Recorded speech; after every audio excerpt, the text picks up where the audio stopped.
My name is Brandon Bourne, and I'm a member of the Europe program at the Bertelsmann Stiftung.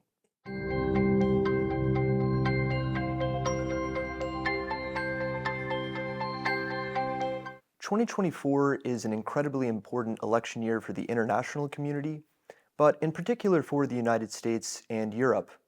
This is because these two powers have so many common challenges, whether it's continuing to support Ukraine, addressing the security and economic risks posed by China, defending the liberal democratic order on the international stage.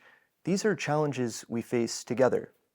And depending on how the elections go in Europe this June, how the elections go in the United States this November, we could either see a renewed era of transatlantic alignment moving forward, or, on the other hand, backsliding in the relationship that undermines the collaborative efforts that have been generated over the last few years. There are a number of stressors at present. All signs point to the European Parliament shifting further to the right, with right-wing populist parties on the rise across the continent.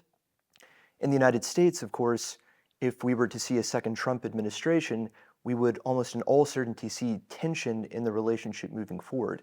But even in the case of a second Biden term, the congressional elections are also key. A divided Congress would spell trouble for legislation in Washington that could impact transatlantic relations moving forward as well.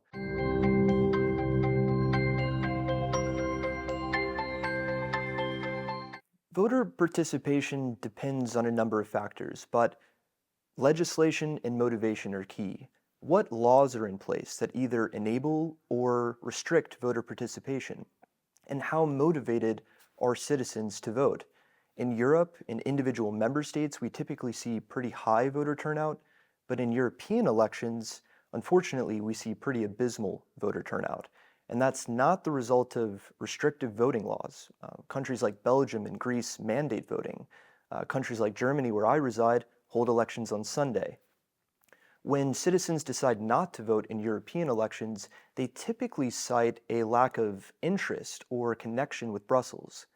But there should be far greater interest in Europe considering the power that the institutions hold. In 2014, only 42.6% voter turnout ended up shaping the parliament, which represents 450 million people spread across 27 countries.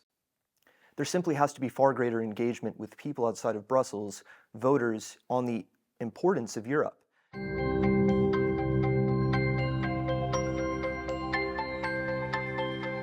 US voter turnout tends to lag behind several European member states. This is the result, in part, of restrictive voting laws. In 2023, the Brennan Center for Justice found that 17 restrictive voting laws had been passed across 14 states in the US. This is not the answer to increasing voter participation. Instead, we could consider things like mandating automatic voter registration, holding elections on the weekend, or even making Election Day a national holiday. The other piece of the puzzle is a lack of faith in American democracy. Several polls at the moment show that Americans are dissatisfied with the state of American democracy, with the state of political processes. They don't feel represented by their leaders leading into the 2024 elections this year. There's much work to be done to restore faith in American democracy, which will lead to higher voter turnout. The answer to this is more expansive voting laws, not restrictive ones.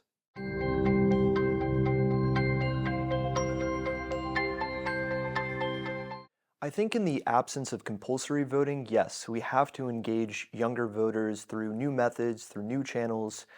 For example, here at the Bertelsmann Stiftung, we have programs that are dedicated to democracy and the next generation.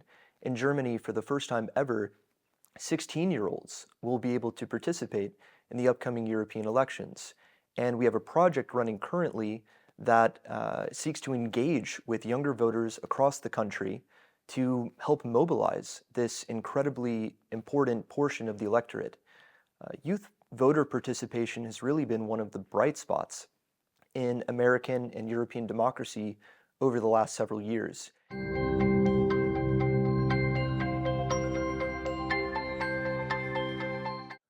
There is a lot of nuance to this question, and a lot of it depends on when polling took place and what options were actually provided to respondents. But we do see common strands among a number of polling services out there. Your Barometer, for example, highlights tackling poverty, addressing public health, combating climate change, strengthening the economy. These are the top issues for Europeans leading into the June elections.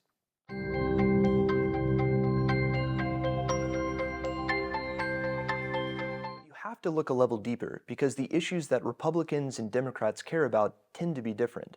For Republicans, migration, terrorism, these are the key issues they care about going into the elections, whereas for Democrats, addressing climate change remains a top priority. I think the sheer spread of issues that are indicated by voters going into the elections this year is indicative of the multitude of crises that Europe and the United States are facing currently. I think the question is whether parties and candidates will be able to address these challenges leading into Election Day. I think voter participation depends upon it.